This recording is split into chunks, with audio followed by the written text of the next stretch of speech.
Política na Veia, uma produção Carta Capital, Jornal GGN e fora da política não há salvação.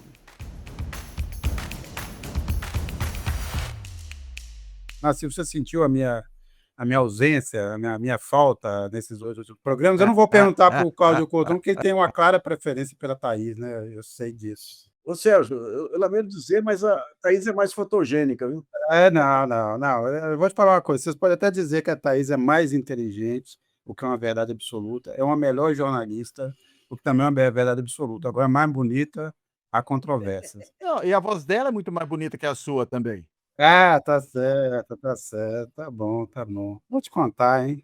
Que parceiros de programa. Bem, provavelmente estamos aí na reta final para a instalação da CPI das facções, né, do crime organizado. O relator vai ser o Alessandro Vieira, que é uma figura, vamos dizer assim, mais razoável. E estamos nessa campanha, Nassif e Cláudio Couto, iniciada já desde o dia seguinte da operação chamada Contenção no Rio de Janeiro, que não conteve nada no fundo, você matou ali, e o jornalismo nessa altura, a gente estava até conversando aqui um pouco antes do programa, o jornalismo insiste em dizer, ou parte do jornalismo insiste em dizer que foi uma operação bem-sucedida, embora não tenha nenhum dado que autorize a afirmar isso.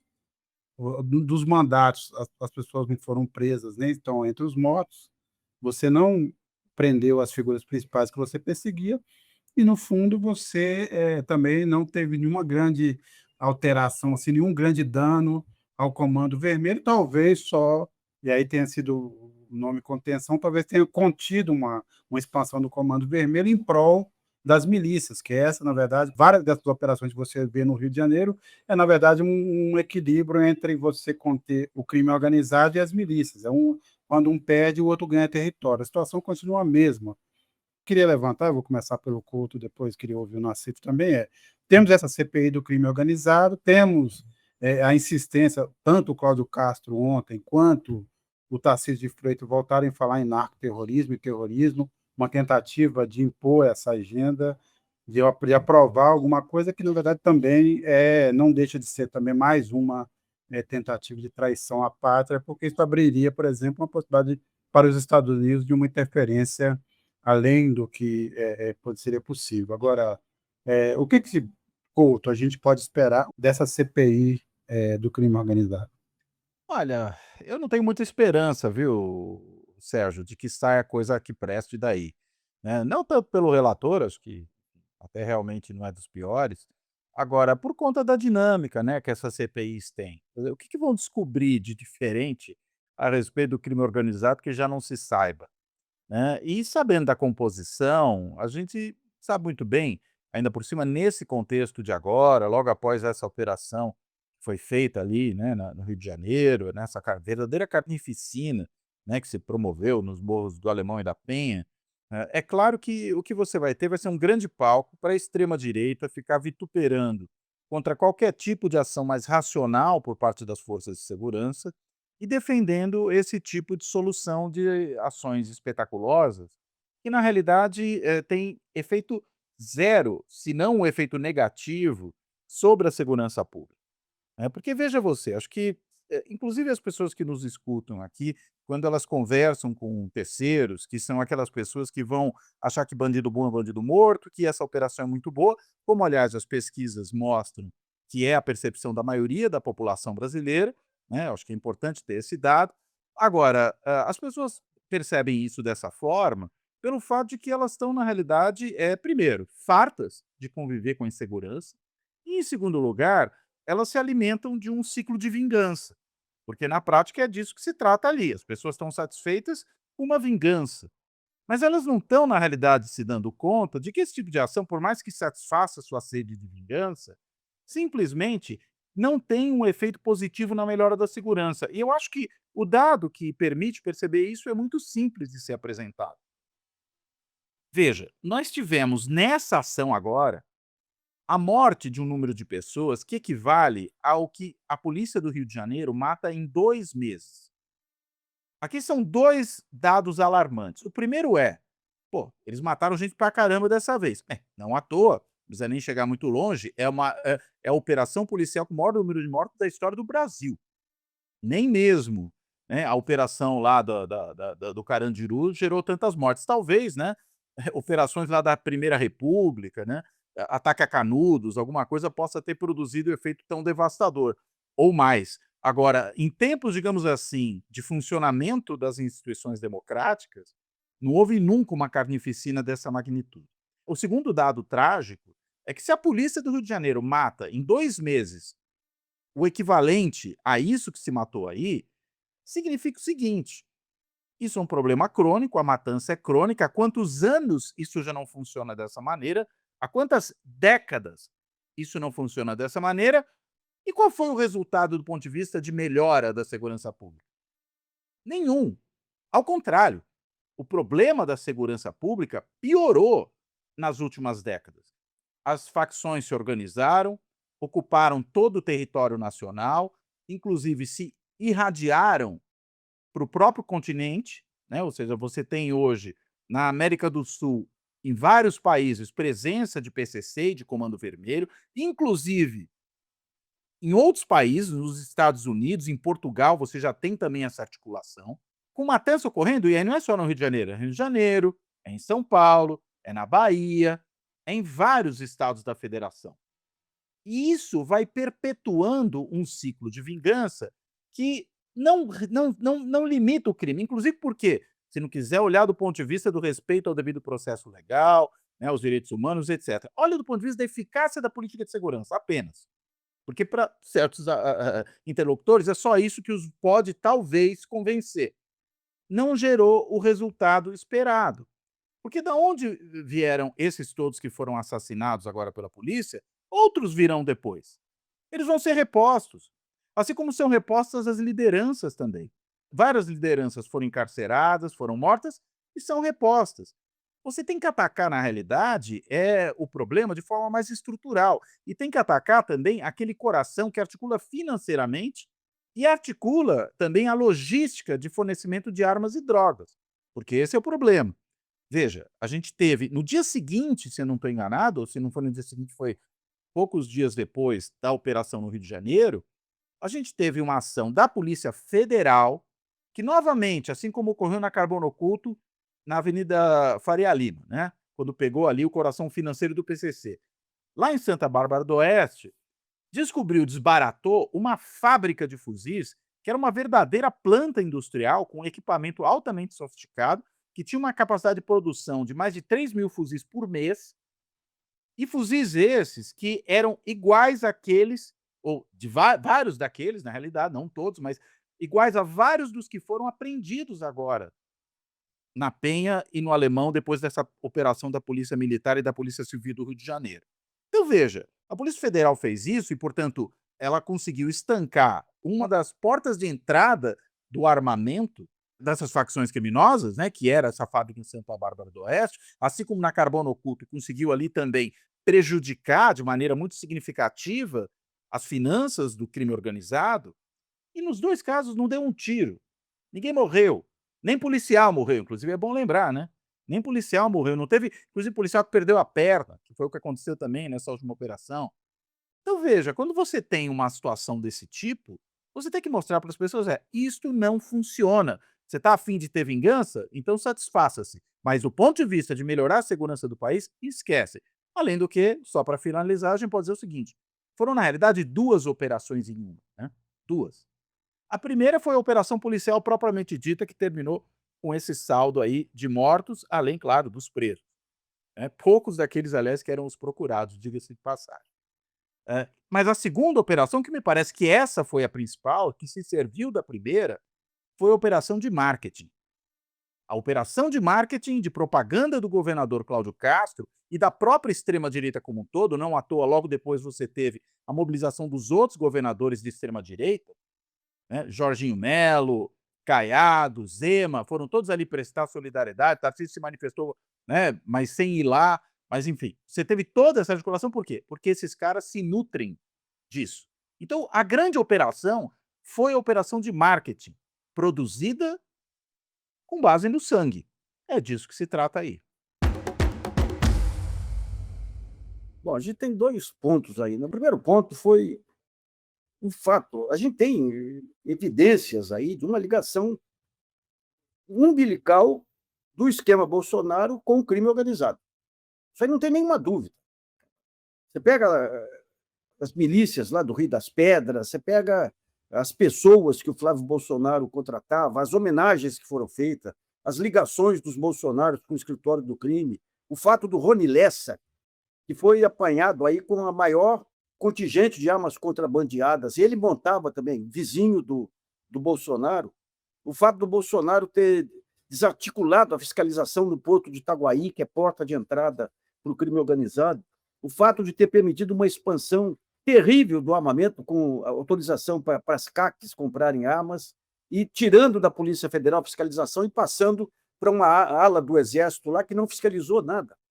Então, quando você junta tudo isso aí, você tem claramente uma ligação do crime organizado com a política a ponto de conseguir chegar na presidência da República. Esse é o ponto. Quando você pega, por exemplo, a Câmara dos Deputados, você pega o poder das PETs. Lá, o que é PET? É lavagem de dinheiro e crime organizado. Quando você pega o poder das PETs, a flexibilização que o Campos Neto deu para as fintechs, as notícias que surgem aí, periodicamente de envolvimento de políticos com o crime organizado. Então, você tem algo que é estrutural. Quando você pega o Rio de Janeiro, por exemplo, as PMs ligadas aí totalmente às milícias, o Ministério Público Estadual e a Justiça passando pano para as mortes. Com essa liberdade que a PM tem e com as parcerias que tem com milícias, o que eles fazem? Eles atuam como fatores desestabilizadores na guerra interna entre esses setores. Por que o território da Penha, lá da favela da Penha e do Morro do Alemão, é inseguro e o das milícias são seguros? Porque no Morro do Alemão a PM investe contra o Comando Vermelho. E, no caso do Rio das Pedras e tudo, a PM é a milícia, então ela não investe. Quando você chega a São Paulo, você tem o PCC, que controla uma enorme área aqui em São Paulo. O que o PCC faz? Ele zela pela segurança, para não ter crimes, esses crimes pulverizados, porque para não atrapalhar a função, a missão econômica principal dele, que é o tráfico. Né? E quando você entra nessas regiões todas, isso aí do ponto de vista da maneira como está sendo articulado. Vamos pegar a reação da imprensa. Nos primeiros momentos, colunistas aí de vários jornais aí, batendo no abuso que era aí esse massacre. Daí você pega os editoriais do Globo defendendo. A Folha nem se põe. O Estadão, o único que manteve uma posição iluminista, para usar o termo aí. Né? Daí passam alguns dias, o que acontece? Vem o chamado apito de cachorro. A partir de agora, não se queima mais, não se dá mais cobertura para os dramas aí das famílias que perderam filhos, sendo cooptados pelo crime ou não. Como se tem. Não se fala nada do que o Ministério Público Estadual fez lá, que é cúmplice. O Ministério Público é cúmplice. E daí entra essa ação que o Couto colocou, articulada, bem articulada aí dos governadores e tudo, e em cima disso uma pesquisa de opinião que serve só para alavancar aquele sentimento inicial da população, da opinião pública. Eu conversei com o pessoal da Quest esses dias, falei, pô, vocês montam uma pesquisa de opinião, não sei quantos por cento a favor da operação. Qual é o grau de informação que eles têm? Não, nós testamos o grau de informação sobre política de segurança. O que vocês testaram? Perguntamos se era a favor de armar a população ou não. Mas perguntas pontuais que não trazem nenhuma informação completa sobre a estrutura da operação e sobre estratégias de política de segurança. Por exemplo, essa operação não conseguiu confiscar um tostão do Comando Vermelho. A cúpula continua solta. O que vai acontecer vai ser, o que o Couto colocou aí, substituição dos pés de chinelo na ponta. Acaba a operação, eles conseguem sequestrar lá um conjunto de armamentos aí, que parte vai ser desviado por crime organizado, como sempre ocorre nessas situações. Você tem uma operação que tem sido denunciada aí por esses delegados antifascistas. O massacre foi planejado. Essa ideia de que levaram para a mata para poder poupar a população é mentira. Foi planejado. Como que é planejado? Eles colocam atiradores, aqueles atiradores que o Witzel falava de mirar na cabecinha, em áreas estratégicas da favela. Daí, num certo momento, esses atiradores começam a atirar, sabendo que o pessoal vai fugir para a mata. E na mata você tem tudo armado lá para o massacre. E daí vem o levantamento, Ministério Público Federal proibido de atuar, Defensoria proibida de atuar, ou seja, o Rio foi tomado pelo crime, incluindo as instituições cariocas. E daí você tem na outra ponta o governo Lula. Apático, apático. Essa questão da segurança pública, desde da fase de transição, estava colocada em primeiro plano e não fez. Então, o que você vai ter agora é, durante algum tempo, a direita retoma essa iniciativa, essa liderança em cima do caso de segurança, estando ligado umbilicalmente ao crime organizado. Né? E o governo vai ter que articular, não apenas, ele tem articulado, você pega essa atuação da Polícia Federal, COAP, tudo é uma atuação muito bem feita, aí, muito bem feita. Mas politicamente você tem que criar eventos que mostrem para a opinião pública, para a massa da opinião pública, que não está parado o governo, que não está parado. O governo Lula começa a mostrar proatividade aí, né? Não apenas nessas operações que estão sendo bem feitas e bem-sucedidas, mas publicamente mostrar esse compromisso com o combate ao crime organizado. De qualquer forma, Nassif, eu continuo achando isso tudo muito mambembe, essa estratégia da extrema-direita. Essa história de que a segurança pública estará no centro da discussão da eleição de 2026. Nós estamos em 2025 ainda, né? Nem chegamos ainda. Se a gente sobreviver até lá, é isso mesmo que vai acontecer. Segundo, vamos falar desse consórcio da paz. Não sei se vocês estão acompanhando o que está acontecendo em Minas Gerais. O Zema fez um corte de despesa e não tem dinheiro para pagar gasolina no carro da Polícia Civil. Esse é o consórcio da paz. Vai mandar policial para o Rio de Janeiro para ajudar em que situação e de que forma?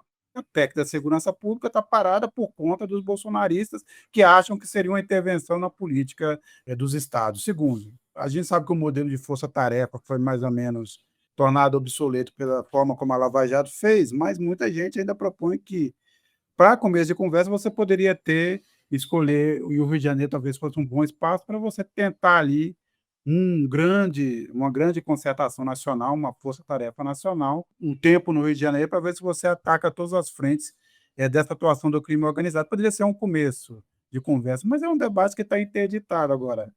E depois essa história do pesquisismo, né? Que além de tudo, a leitura, primeiro as pesquisas em si, depois a leitura que faz. Porque se você vai ali em várias nuances, em vários pontos dessas pesquisas, ela tem vários pontos ali que são contraditórios ao discurso da extrema-direita, né? Ninguém acha, por exemplo, a maioria não acha que vai ficar mais seguro, ou acha o que você precisa combater é o dinheiro e não essas operações. A Paula é uma operação, mas acho que isso não vai resolver a maioria dos problemas. Então, a gente está nessa encalacrada e é isso. Como ressaltou o Cláudio Couto, nós estamos agora numa fase da operação de marketing disso tudo. Vai resultar em quê? Eu acredito que é mais um tiro na água da extrema-direita, mas posso estar enganado, queria até ouvi-los a respeito. É um tiro na água ou não? Da direita, eu acho que a gente não tem como avaliar ainda precisamente, né?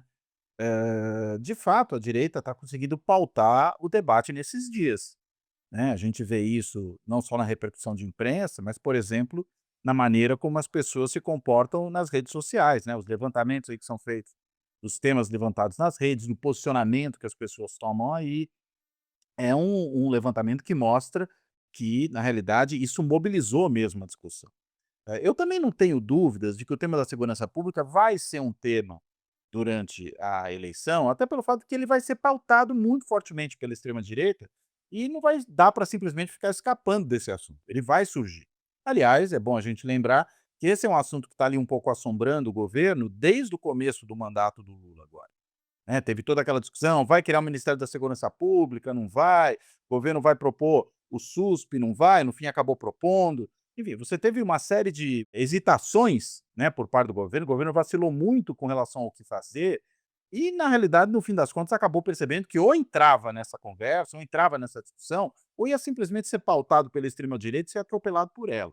Então eu acho que algo parecido vai continuar a ocorrer na eleição, né? E claro que, desse ponto de vista, a operação de marketing, ela realmente produziu, pelo menos no curto prazo, um efeito positivo para a direita que estava sem pauta desde o tarifaço, desde da questão ali do debate entre quem deve pagar mais impostos, né, com as negociações que o Lula começou a fazer com o Trump. Então, de repente, você teve todo aquele momento ali muito positivo para o governo, a popularidade do Lula começa a se recuperar, e aí você vem e tem uma operação dessa. E ainda mais, né, na sequência daquela fala muito desastrada do Lula, né, que volta e meia solta fala desastrada, né? Desnecessária, né? E equivocada agora. Claro, a gente sabe que é certamente, o presidente não está dizendo que traficante é vítima de viciado, né? O que o presidente está dizendo é, na realidade, o seguinte: quando você tem demanda, você vai ter oferta, né? E isso é óbvio.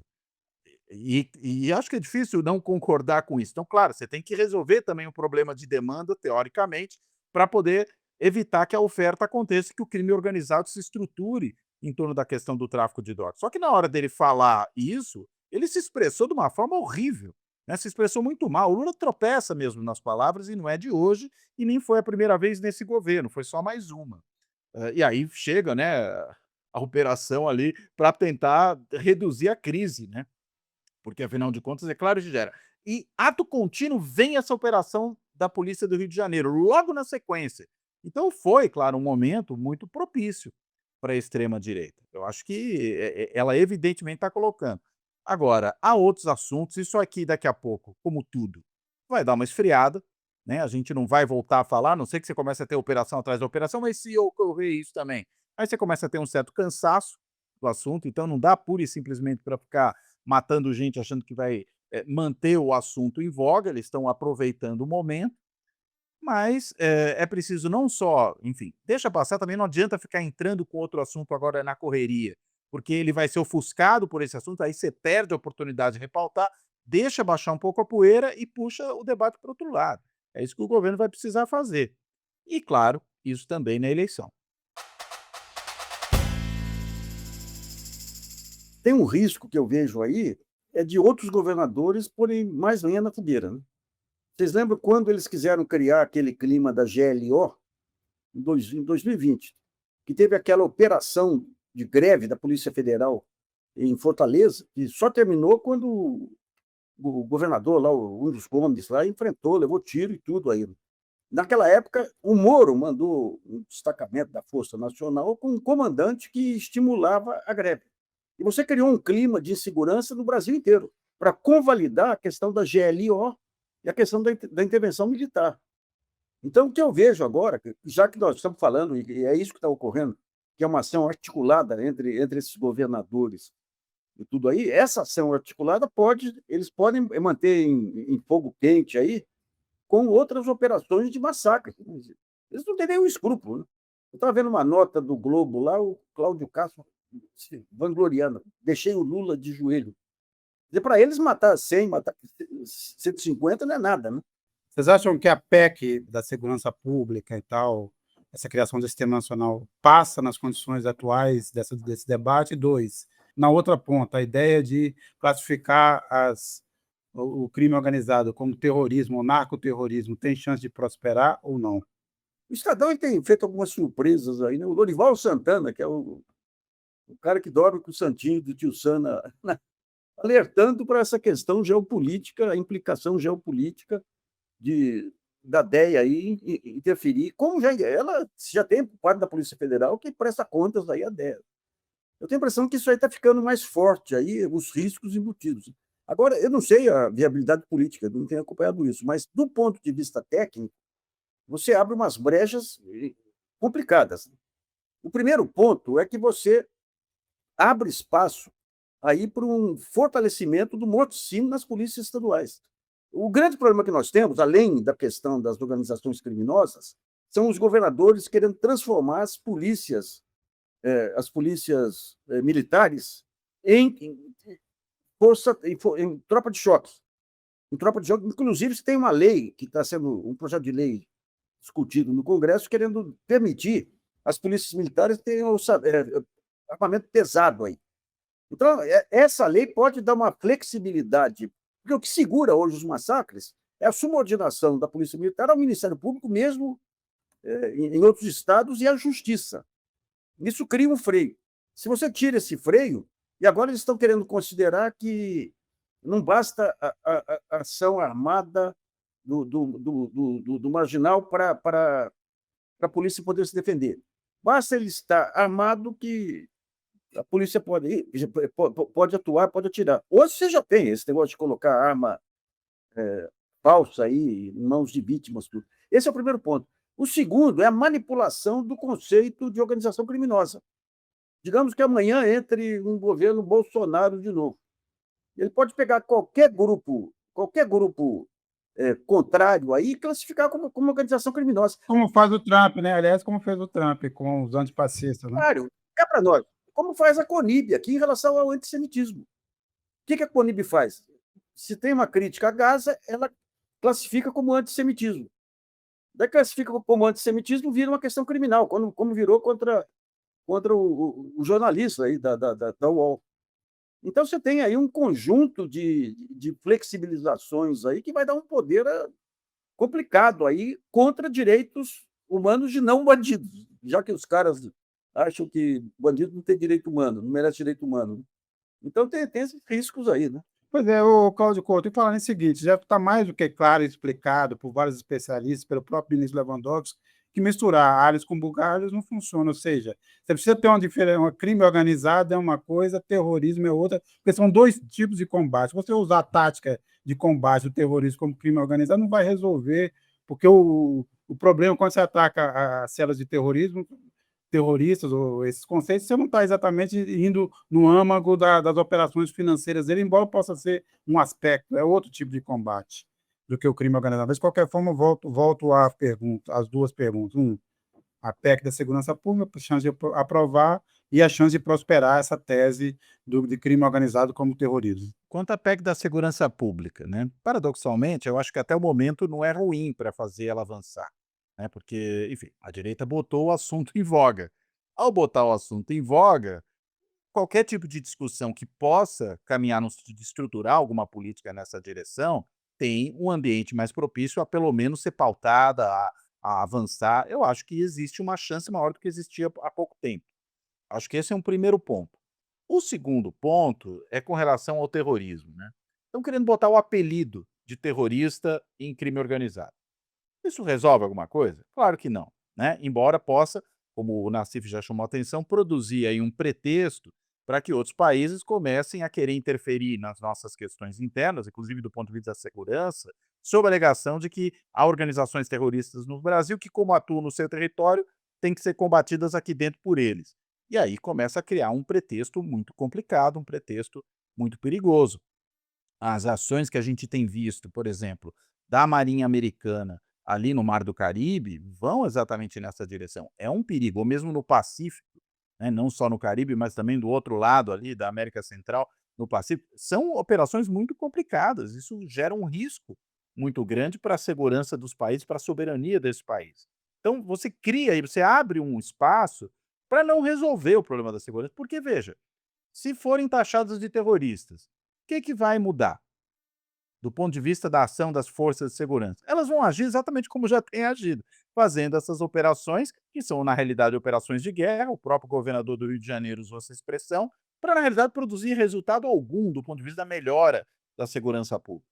Então, na verdade, você vai abrir um flanco, vai criar, de novo, mais um mecanismo de marketing, quer dizer, olha aí, ó, agora a gente está tratando os caras como terroristas, para, na realidade, fazer simplesmente a mesma coisa que já faz, que não produziu resultado nenhum.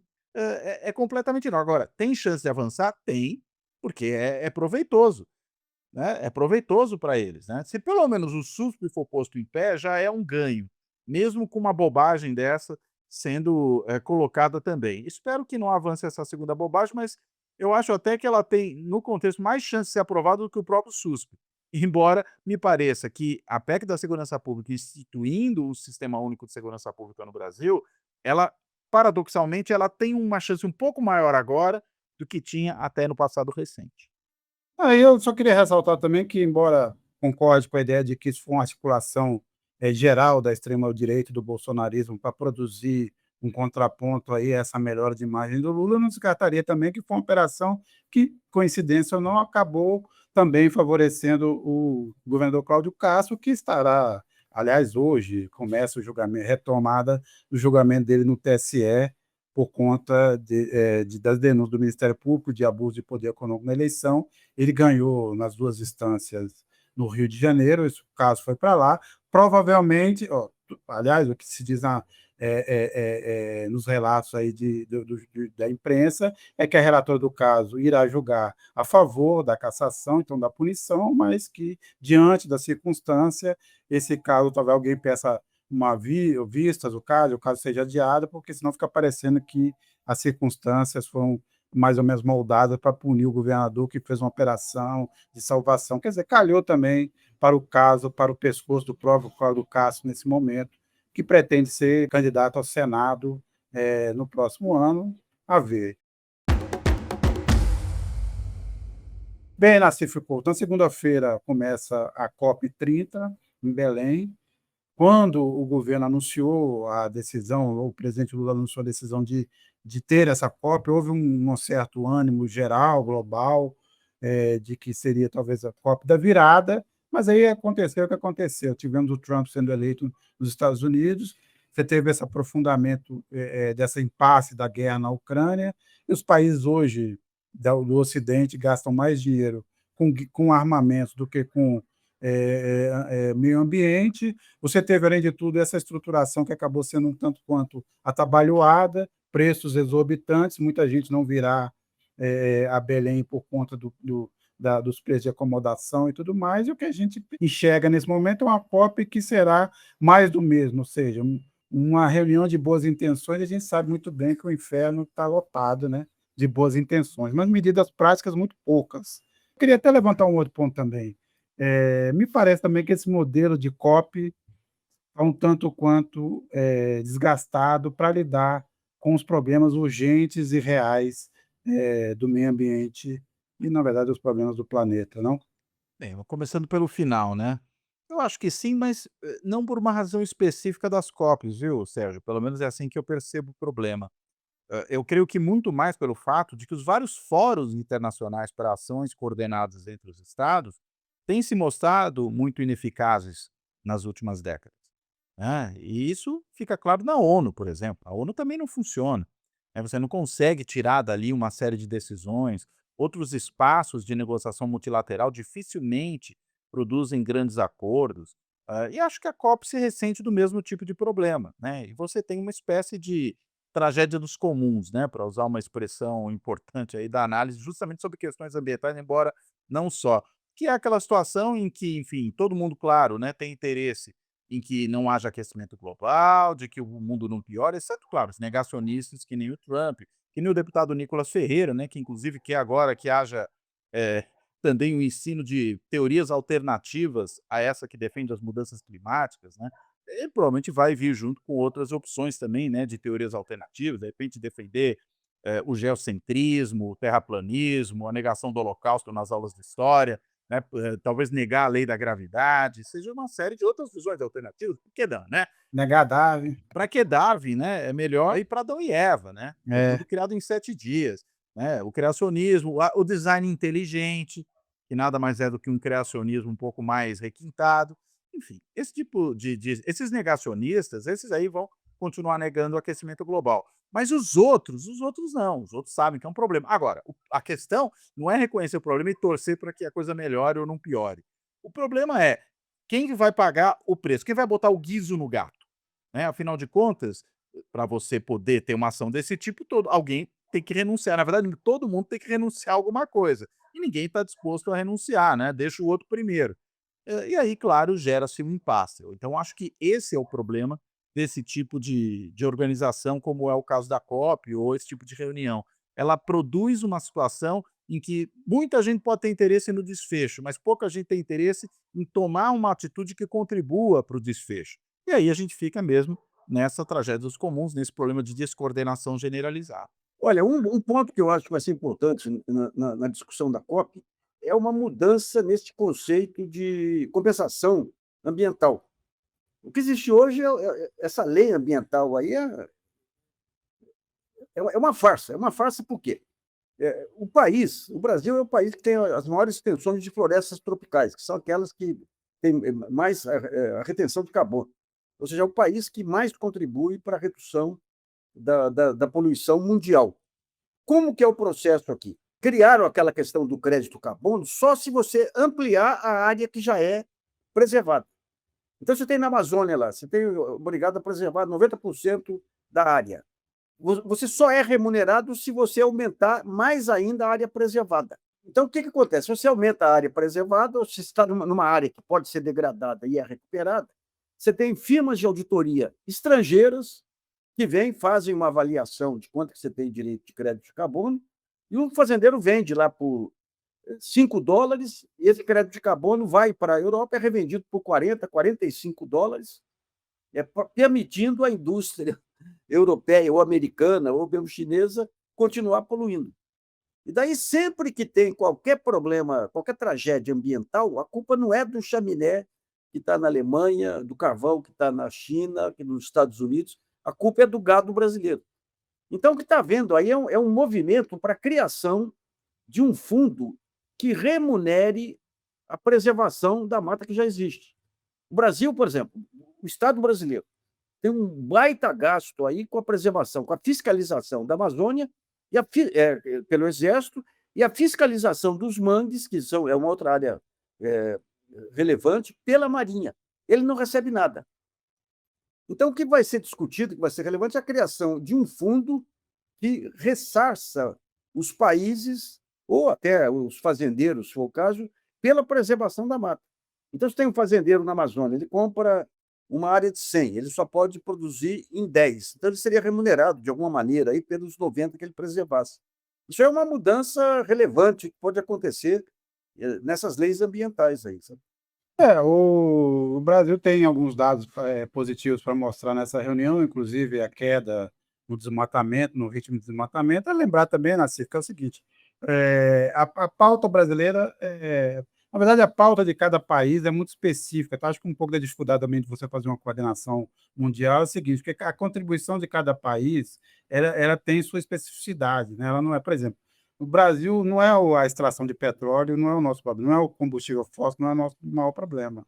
Nosso grande problema é o desmatamento, entre outros fatores, e que dá para ser controlado de outras formas. E eu acho que essa ideia, por exemplo, do reflorestamento, do fundo para reflorestamento, é um caminho. Agora, de qualquer forma, o mundo está aí. Se a gente olhar hoje, é um mundo muito mais voltado para a produção de armamento do que para qualquer solução. E você tem o país mais rico que está impondo, tentando impor ao mundo uma forma de fazer as coisas que nega completamente, né, qualquer discussão nesse ambiente, né? Então, infelizmente, teremos isso, uma COP com poucos avanços, tal, mais uma vez, e os cientistas estão dizendo aí que o tempo também para você controlar a 1,5 graus já foi, né? Já se passou. A ver, a ver. De qualquer forma, acho que, do ponto de vista do Brasil, tivemos esses problemas de organização aí, que preço de acomodação e tudo mais, que afastou também um pouco, acaba tisnando. Eu também não consigo entender por que isso não foi pensado, chamado uma discussão maior. Teve gente ali que achou que ia ganhar para o resto da vida, né? Quer dizer, em alguns momentos, R$ 1 milhão era o tipo de acomodação para 2 semanas, em alguns apartamentos de 2 quartos, 3 quartos, quer dizer, os hotéis, numa loucura. Agora, aparentemente, até está sobrando, pelo que eu vi, assim, está sobrando alguns acomodações, mas agora já era, né? Tamanho praticamente 3 dias, 4 dias. Porque gerou também, espantou as pessoas, né? Na realidade, essa sobra mostra que o conhecimento desse problema, né, dessa tentativa de superexplorar quem viajasse para lá, acabou, na realidade, espantando até quem poderia ter ido nos preços praticados normalmente, que agora, inclusive, muitos estão sendo obrigados a praticar. Só que agora já é tarde mesmo, como você colocou. O indivíduo não vai mais comprar passagem aérea, não vai mais colocar isso dentro da sua agenda. Ou seja, foi de uma burrice e de uma ganância tremenda, né? Bem, eu queria falar também, morreu o Lô Borges. Eu queria saber, começando pelo Nassif, se você teve algum contato e que lembranças você tem aí do Lô Borges, do Clube da Esquina. Meses atrás, eu estava com o Eugênio lá em Belo Horizonte, e nós fomos a um sarau para encontrar com o Lô Borges. Ele já estava bem, bem ruim mesmo aí, bem ruim mesmo, acabou nem participando do sarau. Agora, ele foi uma figura central. Esse movimento que surge do Clube da Esquina, em Minas Gerais, eu conheci o Clube da Esquina lá, eu fui uma vez lá. Aliás, se eu não me engano, é a casa do filho de um dos Guedes lá, que até fabricava bandolim. E ele surgiu para a música com 14, 15 anos. O Milton Nascimento descobriu, não sei de que jeito, ele com 14, 15 anos deu um violão para ele. E o que eles fazem com a... Você tinha a música brasileira na época, você tinha aquela linha mais samba tradicional do Chico Buarque, você tinha aquela linha meio nordestina do Vandré, e você tinha uma linha MPB do Edu Lobo. A Bossa Nova já tinha esgotado a sua parte aí, né? E os baianos que vêm aí arrebentando tudo, né? Daí surge em Minas o Clube da Esquina misturando temas mineiros com Beatles e tudo mais. Eu lembro uma definição do Caetano para o Beatles, quando o Beatles surgiu, eu achei que era apenas um Edu Lobo que ouvia os Beatles. Depois percebeu que era coisa muito mais ampla, né? E dessa turma toda, que era um bando de craques, né? Sobrou o Tavinho Moura, o Wagner Tiso e o violonista fantástico aí, que agora me fale o nome aí, né? Toninho Horta Toninho Horta, é. e o Beto Guedes. Beto Guedes. É, porque o Milton realmente pendurou as chuteiras, né? Mas o Beto Guedes ainda, até onde eu sei, não, né? Não, tá firme aí, o Toninho Horta firme também, né? O Milton está com problema mesmo, tanto que a nota que saiu foi uma nota genérica da família, né? Não é ele acho que nem consegue mais se expressar. Não, ele tá fora do ar já, tá fora do ar. Mas esse negócio da escola mineira é interessante, porque o Loborges aí foi uma coisa fantástica, aí, uma precocidade extraordinária, né? Tanto que ele morre agora com 73 anos, né? O Milton já estava mais de 80, os outros, né? Mas foi a própria história, né? Eu até escrevi, né, quando o Tom Jobim morreu, eu falei para ele. A gente, jornalistas, cientistas, políticos, empresários, sindicalistas, a gente faz um baita esforço para conseguir colocar a nossa marquinha na história. E vem um músico popular, faz músicas que, ao longo dos tempos, vão permitir a eles serem lembrados e reconhecidos. Aliás, eu realmente fiquei impressionado com essa história do Loborges, assim, da extensão da homenagem, não só nas redes sociais, Sim. mas da reunião que teve ontem ali no Clube da Esquina. Eu queria também ouvir o Cláudio Couto. Eu depois vou dizer uma coisa infame, eu sou mineiro, mas depois eu falo. Mas, Cláudio Couto, você tem lembranças assim, do Loborges? Marcou sua vida? Como é que foi? Musicalmente, com certeza, né? Musicalmente, com certeza. Não só o disco, né? Que eles fazem em grupo, né? O Clube da Esquina, que é evidentemente um marco, né? Da música brasileira, né? E pensando em coisas que foram produzidas mais ou menos na mesma época, né? O Clube da Esquina, né? Dessa turma dos mineiros, o disco lá dos Novos Baianos, né? O Acabou Chorare, que é um outro disco notável, e o Construção do Chico Buarque.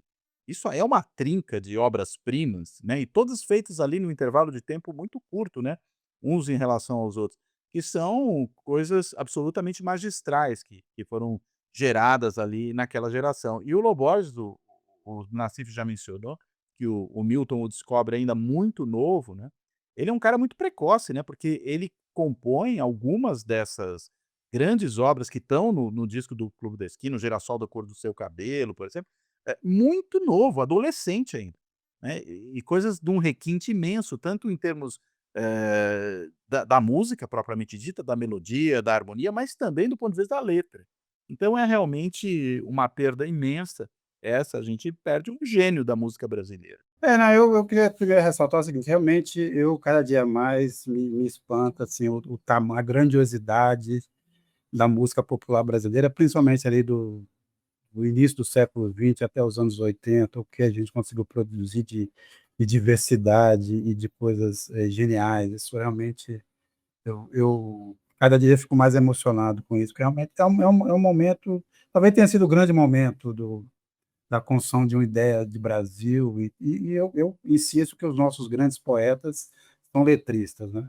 É. Mas eu queria dizer, né, e a parte infame, apesar de mim, eu nunca fui tão fã assim, do Clube da Esquina. Eu acho o Clube da Esquina número 1 uma música um tanto quanto chata, gosto de Clube da Esquina 2, Acho o girassol do seu cabelo incrível. Eu gosto de Trem Azul. Embora o Trem Azul tenha sido composto numa viagem pela Europa num trem azul, ela acaba virando símbolo também do Cruzeiro e tal, do qual eu torço. Mas, Ele era um apaixonado pelo Cruzeiro aí. sim, sim, cruzeirense firme. E eu acho que até a torcida do Cruzeiro devia adotar como lema, todo jogo, cantar o Trem Azul, porque tem tudo a ver também com a ideia do Cruzeiro.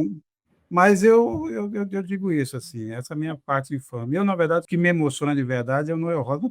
Não tem importância nenhuma, sou eu só, né? Mas para dizer porque que eu sou um mineiro que não se liga tanto ao clube da esquina. Mas o Noel Rosa e outro aspecto, Aldir Blanc com o João Bosco. Esses, na verdade, são os Que é muito legal mesmo. de qualquer forma, acho genial e realmente achei muito, muito impressionante o tamanho que o Lolo Borges tem e teve, quer dizer, assim, o quanto ele era uma figura o que ele despertou nesses dias, né? Porque você tem essa figura maior que é o Milton Nascimento, que meio que estava acima de todos os outros, mas ele é uma figura realmente impressionante. Mas diga, Nassif. Ô, Sérgio, mas aí você entra, isso que você falou, esse sentimento seu, que é a carência que nós estamos de símbolos nacionais, né? Então, cada vez que morre um símbolo nacional, é um baque aí, né? Um baque porque você não está vendo a reconstrução, digamos, de símbolos nacionais. Hoje, com essa miscelânea de rede social aí, influenciadores. Agora está aparecendo um aí que minhas filhas que me chamaram a atenção, João Gomes, que canta uma espécie de forró com piseiro, né? É interessante. eu preciso prestar atenção aí. Tem gente interessante, viu? Eu fui em Recife tempos atrás, e daí no sarau tinha um rapazinho, acordeonista, que cantou umas músicas bonitas. Eu comentei com as minhas filhas, pô, tinha um rapazinho lá, assim, assado. Rapaz, ele tá no YouTube, tem 5 milhões de visualizações. O rapazinho tá certo. Marcelo Genesi. Marcelo Genesi é conhecido. É que hoje tem essa dispersão, né, Nassif? É isso, essa dispersão permite aparecer muito talento, talvez até mais do que antes, mas fica tudo diluído aí nessa loucura que é. Você não tem mais filtros, né? É tudo solto aí. Não, na verdade, você tem um filtro hoje que é um certo filtro do dinheiro, né? É imposto ao Brasil de uma forma geral, esse predomínio da música sertaneja, né? Ou esse agronejo, que é movido a uma quantidade de dinheiro, tem igual, mas tem muitos talentos para. Uma outra lembrança do nome jovem também muito bom, né, o Nassif mencionou aí o Genesi, que é o Zé Ibarra, né. Zé Esse Ibarra, Zé cara é um Ibarra. sujeito brilhante É. E e aquela banda muito que eles jovem, fizeram era muito jovem, né. interessante, hein? Aquela banda que É, eles bem fizeram. interessante, Bem interessante. Eu vi bem alguns interessante. shows em Portugal e tal, muito bom. Aliás, esse final de semana aí, quando eu estava ainda de férias, né? Acabei num show do trio Mocotó, que tem agora uma figura mais jovem lá, que também é um músico muito interessante, mas uma voz incrível, toca muito bem e tal. Então, tem coisa boa, mas não é mais como era, né? É, e do Clube da Esquina, uma outra banda interessante que saiu, não do mesmo peso, né, daquela formação que gerou o disco do Clube da Esquina, foi o 14 Bis, né, 14 liderado ali pelo bis. Flávio Venturini, com o irmão dele, enfim, foi um. Que antes tinha o Vimana, né? Tinha o Vimana, que era um rock progressivo, uma coisa inspirada assim. Mas o Vimana não foi a banda do Hit, do Lulu Santos? Acho que você está confundindo. Vimana, estou confundindo. É o Terço, na verdade, o Terço, O desculpa. Terço, O isso, o Terço, Terço, o o Terço. Vimana é a banda Mas você do Lulu lembrou bem. Santos, do É isso, Rich, é isso. É o né, e Terço. tem mais Que alguém que eu estou foi, esquecendo aqui agora. que foi um precursor do 14 bis e que tinha uma coisa mais progressiva. Isso. Gravou um disco e tal. Mas assim, mas são reminiscências, mas também é coisa de parar com isso também, que a gente tem um pouco de velhice nisso, né, minha gente? Que no passado que era bom. Não, tem muita coisa surgindo, é que tem realmente essa desorganização. Eu não sei se para. Continua sendo a mesma coisa, né? Porque, na verdade, os streams acabaram substituindo com o mesmo impacto ruim o que as gravadoras faziam, de certa maneira, né? Olha, até fui atrás aqui do Vimana, né, o Vimana, na verdade, teve o Rich, o Lulu Santos e o Lobão. E o Lobão, olha aí. O Lobão na bateria, no começo. Antes dele ir É, pra Blitz, ele foi do Vimana. você lembrou bem, é o Terço. E hoje não existe mais, né, porque hoje existe só o ex-Lobão, né. Não, ex-Lobão, o ex-Lobão. Ex-Lobão poderia montar uma nova banda com também o cara do Traje a Rigor, tal, fazer uma banda reaça, né? Que tristeza. Sei lá que nome que poderia ter. Poderia chamar Operação Contenção essa banda. Pois é. Bem, Nassif Couto, é isso. Até a próxima.